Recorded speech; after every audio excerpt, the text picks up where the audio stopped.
Hey everyone, and welcome. Today, we are going to solve a leadership puzzle that I bet almost all of you have faced.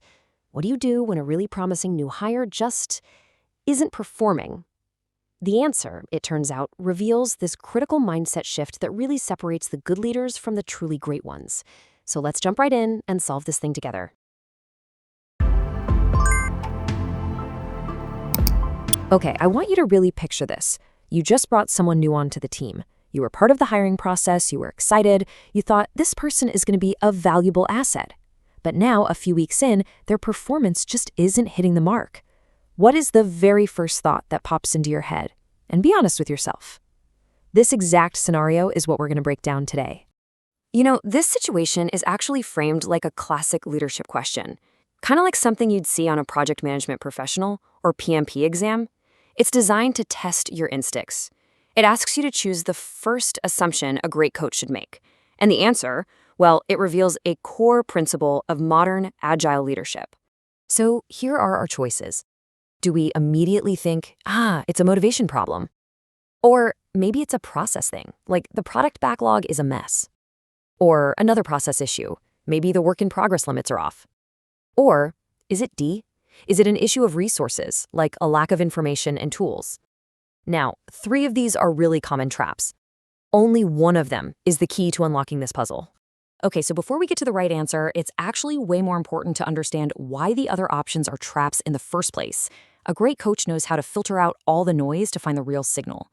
So let's debunk these flawed assumptions one by one. All right, let's start with the big one. Option A, the team member lacks motivation. This is so often our default setting, isn't it? To assume it's about their character, their attitude, but from an Agile coaching perspective, this is a huge misstep right out of the gate. See, this assumption really forces us to look in the mirror. You helped hire this person. You signed off on them, believing they were motivated and a valuable asset. So to immediately jump to the conclusion that they suddenly lack motivation, that kind of ignores your own good judgment. It's a premature call that skips right over much more likely and much more fixable causes. Okay, let's move on to the next trap, which is all about the process. The idea here is that maybe the product backlog, the team's big to-do list, is just a mess, and that's what's causing the problem. It sounds plausible, right? But it doesn't quite fit the evidence we have. And here's where we see the mismatch. A bad backlog is a systemic problem. Think of it like a contaminated water supply. It would make everyone sick, not just one person. But our problem is localized. It's just the new team member who's struggling. That's a huge clue that the backlog probably isn't the root cause here. So the final incorrect option points to another process issue, work in progress or WIP limits. This suggests the team's rules for how much work can be active at any given time are maybe too loose. Let's quickly talk about what that means and why it's also not our answer. WIP limits are basically traffic control for your team's workflow. They're there to prevent bottlenecks and keep everyone focused. Now, if the limits were too tight, there might not be enough work available.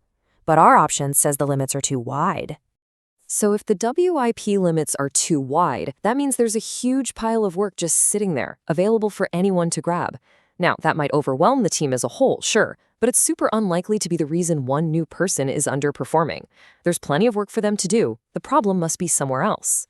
So, there we have it. We've eliminated the traps, we're not going to blame the person's character, and we're not pointing fingers at systemic issues that just don't fit the facts.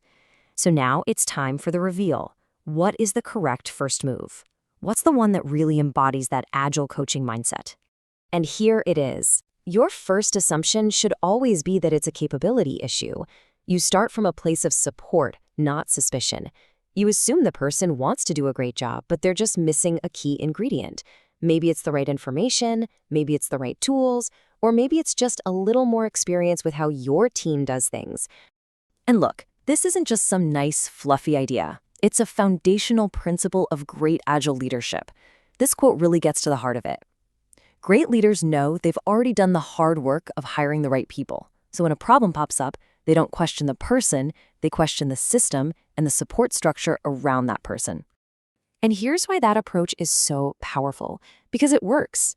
In the real world, genuine, deep-seated motivational problems are pretty rare, especially in someone you just hired. What's way, way more common? Capability gaps. Is a documentation a total mess? Do they need access to a piece of software? Do they not understand a critical part of the process? These are the real everyday things that block performance. Okay, so understanding the principle is one thing, but actually putting it into practice is what really matters. So how do you turn this capability-first mindset into real action? Let's break it down into a simple, actionable framework you can use. Here it is, just 3 simple steps.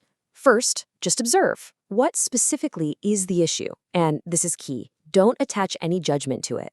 Second, consciously adopt the mindset. Tell yourself, I believe this person is capable and motivated, so what are they missing? And then third, you act. Instead of asking, why aren't you performing, you ask, what do you need to succeed? How can I help you get the info or the tools you're missing? See how that completely changes the dynamic? It goes from an accusation to a collaboration. And that brings us to the final thought I want to leave you with. Think about the next tough conversation you might need to have about performance. How would starting from a place of, it's a capability issue, not a character issue, totally change the tone, the direction, and ultimately the outcome of that entire conversation? That shift right there is the solution to the whole puzzle.